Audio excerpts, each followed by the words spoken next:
올해 코스닥 시장에서의 개인 투자자 순매수 규모가 역대 가장 많을 것으로 지금 예상이 되고 있습니다. 보도 연결해서 알아보겠습니다. 이렇게 투자는 많이 했는데 코스닥 수익률은 마이너스인 거잖아요? 네, 이 개인 투자자들은 올해 1월부터 12월 6일, 그러니까 지난주 금요일까지 이 코스닥 시장에서 7조 1천억 원어치의 주식을 순매수했습니다.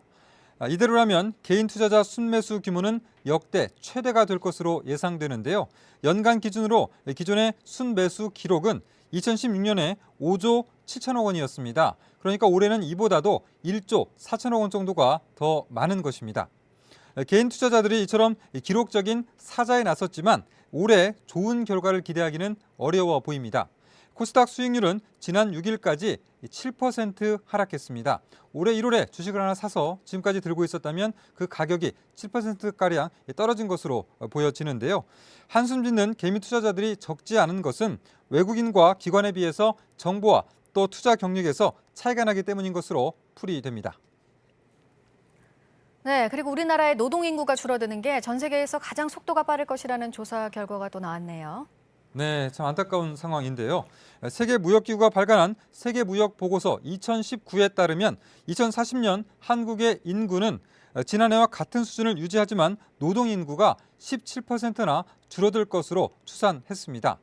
전체 인구는 큰 변화가 없는데 저출산과 고령화 등으로 인해서 경제활동 인구가 가파르게 감소세를 보이는 것입니다.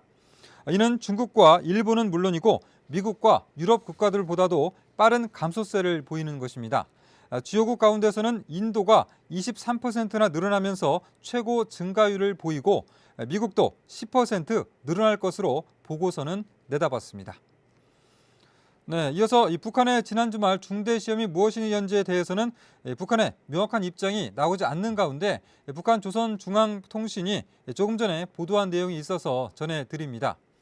북한 노동당 중앙위원회 부위원장들이 어제 평안남도 양덕군을 시찰했다고 조선중앙방송이 보도를 했는데요. 이 지역은 이틀 전에 김정은 북한 국무위원장이 참석해서 중공 테이프를 끄는 양덕 온천문화 휴양지가 있는 곳입니다. 어제 시찰에는 박봉주 국무위원회 부위원장과 박광호, 이수용, 김영철 노동당 부위원장 등이 참석했습니다. 이는 유엔 제재가 심화되고 또 북미 대화도 불투명한 상황에서 관광 자원에 대한 북한의 관심과 또 집중을 보여주는 것으로 분석됩니다. 지금까지 아침엔 지금 JTBC 이재승입니다.